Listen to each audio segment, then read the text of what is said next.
Royal studies for competitive exams. আমার নাম সৌভিক বিশ্বাস। আমাদের আপনারা যারা প্রথম থেকে এই চ্যানেলের সাথে যুক্ত আছেন রয়্যাল স্টাডিজ ফর কম্পিটিটিভ এক্সামের সঙ্গে, তারা জানেন যে আমার কিন্তু লীলা রায়ের যে পিএসসি ক্লার্কশিপ বইয়ের সেটা সম্পূর্ণ কভার হয়ে গেছে, মানে জিকে পোর্শনটা, ম্যাথ পোর্শনটা কভার হচ্ছে। এবার আপনারা যদি সবাই চান যে ইংলিশ পেপারটা, ইংলিশের যে সেটগুলো আছে সেগুলো করাতে যদি বলেন কমেন্ট সেকশানে, তাহলে আমি ইংলিশ পোর্শনটাও করিয়ে দেবো। আমরা এই যে যেহেতু আমরা এই চ্যানেলে প্রিপারেশান নিচ্ছি কম্পিটিটিভ এক্সামের জন্য, মানে PSC clerkship, PSC miscellaneous, WBP constable, KPSI, KP constable, তারপরে ডব্লিউবিপি কনস্টেবল, এই সমস্ত পরীক্ষার জন্য আমরা প্রিপারেশান নিচ্ছি। সুতরাং আমাদের যে ডব্লিউবিসিএস মেন্স, তারপর ডব্লিউবিসিএস প্রি যে সমস্ত কোশ্চেন সেইগুলো করে রাখা দরকার, কারণ ওখান থেকে অনেক কোশ্চেন আসে, মানে ঘুরিয়ে ফিরিয়ে অনেক কোশ্চেন আসে প্রিভিয়াস ইয়ার কোশ্চেন, মানে ডব্লিউবিসিএস থেকে। তো সেই কারণে আমি এই যে সেটগুলো আছে সেইগুলো আমি কভার করে দেবো। মানে ডব্লিউবিসিএস মেন্স কিন্তু আমি সাধারণত ইংলিশে পেপার হয়, কিন্তু আমি বাংলায় কিন্তু টাইপিং করে সমস্ত এইভাবে সুন্দর করে সেট তৈরি করেছি, ঠিক আছে।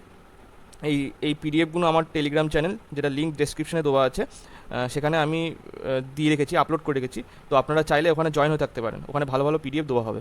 শুরু করা যাক আজকের সেট। সেটা হচ্ছে ডব্লিউবিসিএস মেন 2022 জিএস পেপার 3। এখানে 200খানা কোশ্চেন আছে। আজকে 4টে পার্ট হবে এই ভিডিওর। প্রতিটা পার্টে 50 খানা করে কোশ্চেন থাকবে। শুরু করা যাক। ফার্স্ট কোশ্চেন, সেটা হচ্ছে জালিয়ানওয়ালাবাগের হত্যাকাণ্ড ঘটে কত সালে? এটা হচ্ছে 1919 সালে জালিয়ানওয়ালাবাগের হত্যাকাণ্ড ঘটে। নেক্সট 2 দাগে কী বলছে? ইন্ডিয়ান অ্যাসোসিয়েশন প্রতিষ্ঠিত হয় কত সালে? ইন্ডিয়ান অ্যাসোসিয়েশন প্রতিষ্ঠিত হয় কত সালে? 1876 সালে ইন্ডিয়ান অ্যাসোসিয়েশন প্রতিষ্ঠিত হয়। নেক্সট 3 দাগে কী বলছে? আকবরের জন্ম হয় কত সালে? মানে কোথায় জন্ম হয়? আকবরের জন্ম কোথায় হয়? এটা হচ্ছে অমরকোটে আকবরের জন্ম হয়। 4 দাগে কী বলছে? বাবরের আত্মজীবনীর নামে পরিচিত কি? বাবরের আত্মজীবনী নামে পরিচিত এটা হচ্ছে বাবর নামা। এটা হচ্ছে বাবর নিজেই লিখেছিল, ঠিক আছে, ওই জন্য আত্মজীবনী বলছে। 5 দাগে কী বলছে? ত্রিরত্ন পাওয়া যায় কোন ধর্মে? ত্রিরত্ন পাওয়া যায় কোন ধর্মে?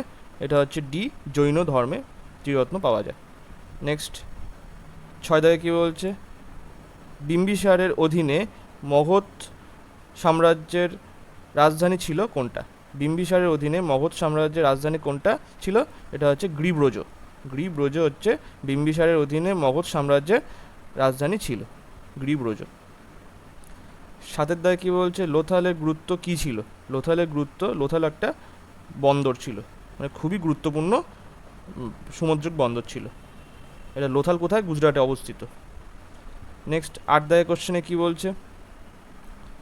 8 দাগের কোশ্চেনে বলছে যে সিজাদা ও পাইবসের আদালতে রীতিনীতি প্রবর্তন করেছিল কে? সিজাদা ও পাইবসের আদালত রীতিনীতি প্রবর্তন করেছিল কোন শাসক? এটা হচ্ছে ডিয়ের দাগ, ইব্রাহিম লোদি। 9 দাগে কী বলছে? হিন্দু কলেজ প্রতিষ্ঠিত হয় কত সালে? হিন্দু কলেজ প্রতিষ্ঠিত হয় কত সালে? এটা হচ্ছে 1817 সালে হিন্দু কলেজ প্রতিষ্ঠিত হয়। 10 দাগে কী বলছে? কংগ্রেস দলের সুরাট বিভাজন ঘটে। কংগ্রেস দলের সুরাট বিভাজন ঘটে কত সালে? এটা হচ্ছে 1907 সালে কংগ্রেস দলের সুরাট বিভাজন ঘটে। 11 দাগে কী বলছে? পাল বংশের প্রথম শাসক ছিলেন কে? পাল বংশের প্রথম শাসক কে ছিলেন? এটা হচ্ছে গোপাল, হচ্ছে পাল বংশের প্রথম শাসক। 12 দাগে কী বলছে? শকাব্দ শুরু করেন কে? শকাব্দ কে শুরু করেন? এটা হচ্ছে সি, কনিষ্ক শকাব্দ শুরু করেন। 13 দাগে কী বলছে? কারসাপন ছিল এক ধরনের কি? কারসাপন কি ছিল? এটা মুদ্রা, মুদ্রার নাম হচ্ছে কারসাপন। 14 দাগে কী বলছে? মৌর্য সম্রাট যিনি ধর্ম এর ধারণা প্রচলন করেছিলেন তিনি কে? তিনি আমাদের সবথেকে বড় সম্রাট, তার নাম হচ্ছে কি? অশোক। অশোক। 15 দাগে কী বলছে? শেষ বৌদ্ধ সভা অনুষ্ঠিত হয়েছিল কোথায়? কুন্দলবন। কুন্দলবন শেষ বৌদ্ধ সভা অনুষ্ঠিত হয়েছিল। এটা সভা, কিন্তু এটা হচ্ছে সম্মেলন নয়, এটা সভা অনুষ্ঠিত হয়েছিল কুন্দলবন। 16 দাগে কী বলছে? বলছে যে 23তম তীর্থঙ্কর ছিল কে? 23তম তীর্থঙ্কর হচ্ছে পার্শ্বনাথ ছিল 23তম তীর্থঙ্কর। 17 দাগে কি বলছে? বেদ কি বেদ ছিল আর্যদের পবিত্র গ্রন্থ। বেদ কি? আর্যদের পবিত্র গ্রন্থ। 18 দাগে কি বলছে? প্রথম তরাইনের যুদ্ধ সংগঠিত হয়েছিল কত সালে? প্রথম তরাইনের যুদ্ধ কত সালে সংগঠিত হয়েছিল? 1191 সালে সংগঠিত হয়েছিল। কার সাথে হয়েছিল? মোহাম্মদ ঘড়ি আর পৃথ্বীরাজ চৌহানের সঙ্গে হয়েছিল। নেক্সট 19 দায় কোশ্চেনে কি বলছে? নীল দর্পণ রচিত হয়েছিল রচিত হয়েছিল নীল বিদ্রোহের পরিপ্রেক্ষিতে, মানে প্রেক্ষাপট তোলা হয়েছিল নীল দর্পণে। নেক্সট, বিম্বিসার ছিল হর্যাঙ্ক বংশের রাজা। বিম্বিসার কোথাকার রাজা ছিল? হর্যাঙ্ক বংশের রাজা ছিল। 21 দায় কি বলছে? দিল্লি সালতানাত ভারতে প্রতিষ্ঠিত হয় কত সালে? এটা হচ্ছে 1206 খ্রিস্টাব্দে। 1206 খ্রিস্টাব্দে দিল্লি সালতানাত ভারতে প্রতিষ্ঠিত হয়। নেক্সট, 22 দায় কি বলছে? নাচের মেয়েটির মূর্তি কোথায় পাওয়া গেছে? মানে নর্তকীর যে মূর্তি কোথায় পাওয়া গেছে? এটা হচ্ছে সিন্ধু উপত্যকায় পাওয়া গিয়েছে। এখানে 23 দায় কি বলছে? প্রথম বঙ্গ বিভাজন ঘটে। প্রথম বঙ্গ বিভাজন ঘটে কোথায়? এটা কত সালে? 1905 সালে শুরু হয়েছিল বঙ্গ বিভাজন, এবং শেষ কবে হয়েছিল? বঙ্গ বিভাজন রোধ করা হয়েছিল কত সালে? 1911 সালে রোধ করা হয়েছিল। নেক্সট, 24 দায় কোশ্চেনে কি বলছে? সাদাক ই আজম। সাদাক ই আজম নির্মাণ করেছিল কে? সাদাক ই আজম নির্মাণ করেছিল শের শাহ। 25 দায় কোশ্চেনে কি বলছে? গান্ধী আরোইন চুক্তি স্বাক্ষরিত হয় কত সালে? 1991 সালে গান্ধী আরোইন চুক্তি স্বাক্ষর হয়। 26 দায় কি বলছে? আব্দুল হামিদ লাহোরি। আব্দুল হামিদ লাহোরি রচিত ছিল পদ্ম শাহনামা। পদ্মা শাহনামা এটা রচনা করেছিল কে? আব্দুল হামিদ লাহোরি। নেক্সট, 27 দায় কি বলছে? ভারতের নেপোলিয়ন নামে পরিচিত কোন রাজা? সমুদ্রগুপ্তকে ভারতের নেপোলিয়ন বলেছিল। এবং কে বলেছিল? ভিনসেন্ট স্মিথ বলেছিল সমুদ্রগুপ্তকে ভারতের নেপোলিয়ন। 28 দায় কোশ্চেনে কি বলছে? কুষাণরা মূলত কোথা থেকে এসেছে? এটা হচ্ছে মধ্য এশিয়া থেকে কুষাণরা এসেছে ভারতে। 29 দায় কোশ্চেনে কি বলছে? নবাব আলীবর্দী খাঁ এর নাতি ছিল কে? সিরাজউদ্দৌলা। নেক্সট, 30 দায় কোশ্চেনে কি বলছে? কাদরি সুফি সিলসিলা প্রতিষ্ঠিত করেছিলেন কে? শাহ নিয়ামত উল্লাহ কাদরি। কাদরি সুফি সিলসিলা প্রতিষ্ঠিত করেছিল কে? শাহ নিয়ামত উল্লাহ কাদরি। নেক্সট, 31 দার কোশ্চেনে কি বলছে? বড় সোনা মসজিদ পশ্চিমবঙ্গে নির্মিত হয়েছিল কোথায়? নুসরাত শাহতে, মানে কে করেছিল, সরি, বড় শাহ মসজিদ পশ্চিমবঙ্গে নির্মাণ করেছিল কে? নুসরত শাহ। নেক্সট, 32 দায় কোশ্চেনে কি বলছে? এটা বানানটা ভুল হয়েছে লেখা। এটা পলাশির যুদ্ধ সংগঠিত হয়েছিল কত সালে? পলাশির যুদ্ধ সংগঠিত হয়েছিল 1757 সালে। নেক্সট কোশ্চেনে চলো।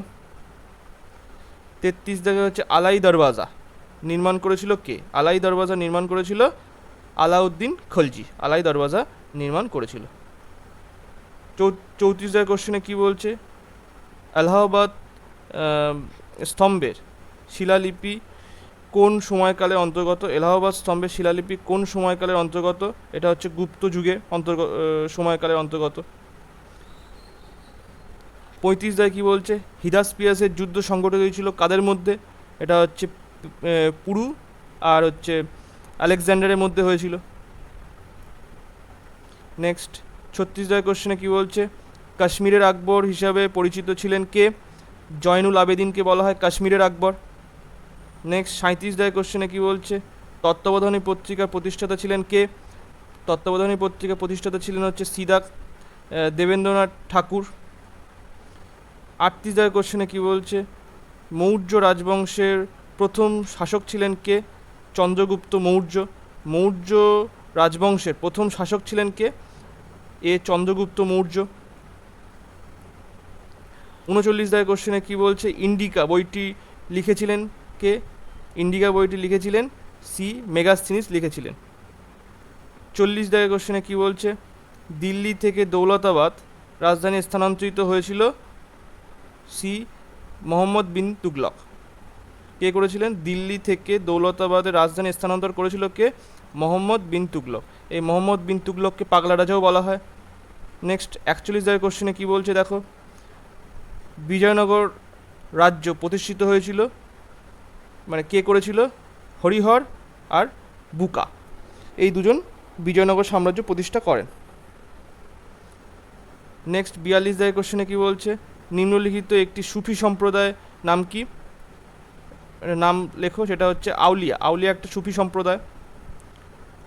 43 দাগের কোশ্চেনে কি বলছে, স্থায়ী বন্দোবস্ত পাশ হয়েছিল কত সালে? এটা হচ্ছে 1793 সালে স্থায়ী বন্দোবস্ত পাশ হয়েছিল। 44 দাগের কোশ্চেনে কি বলছে, বাজার নিয়ন্ত্রণ বিধি প্রবর্তিত হয়েছিল, মানে করেছিল কে? বাজার নিয়ন্ত্রণ বিধি প্রবর্তিত করেছিল আলাউদ্দিন খলজি প্রবর্তন করেছিল। 45 দাগের কোশ্চেনে কি বলছে, র্যাডিক্যাল হিউম্যানিজম তত্ত্বটি উপস্থাপিত হয়েছিল কার মুখে উপস্থাপিত হয়েছিল? এটা হচ্ছে এম.এন. রয় প্রথম র্যাডিক্যাল হিউম্যানিজম তত্ত্বটি উপস্থাপন করেছিল। নেক্সট 46 দাগের কোশ্চেনে কি বলছে, সুফি সম্প্রদায়গুলি সাধারণত পরিচিত ছিল হচ্ছে সিলসিলা নামে তাদেরকে বলা হতো। সুফি সম্প্রদায়গুলি সাধারণত কী নামে পরিচিত ছিল? এটা সিলসিলা নামে পরিচিত ছিল। 47 দাগের কোশ্চেনে কি বলছে, আবুল ফজল কার দরবারের কবি ছিলেন? এটা বি আকবরের দরবারের কবি ছিলেন। 48 দাগের কোশ্চেনে কি বলছে, মহাত্মা গান্ধী কাকে তার রাজনৈতিক গুরু হিসাবে বর্ণনা করেছেন? এটা হচ্ছে গোপাল কৃষ্ণ গোখলেকে মহাত্মা গান্ধী তার রাজনৈতিক গুরু হিসাবে বর্ণনা করেছেন।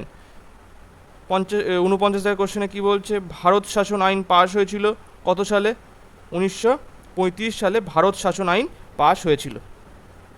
নেক্সট 50 দাগের কোশ্চেনে কি বলছে, নিম্নলিখিত একটি জনপদ ছিল মগধ। মগধ হচ্ছে নিম্নলিখিত একটি জনপদ। নেক্সট 50টা করে আজকে কোশ্চেন করার কথা, 50টা কোশ্চেন হয়ে গেল। পরের ভিডিওতে মানে 4টে পার্টে করা হবে ভিডিওটা।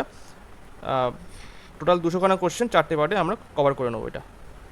Thank you.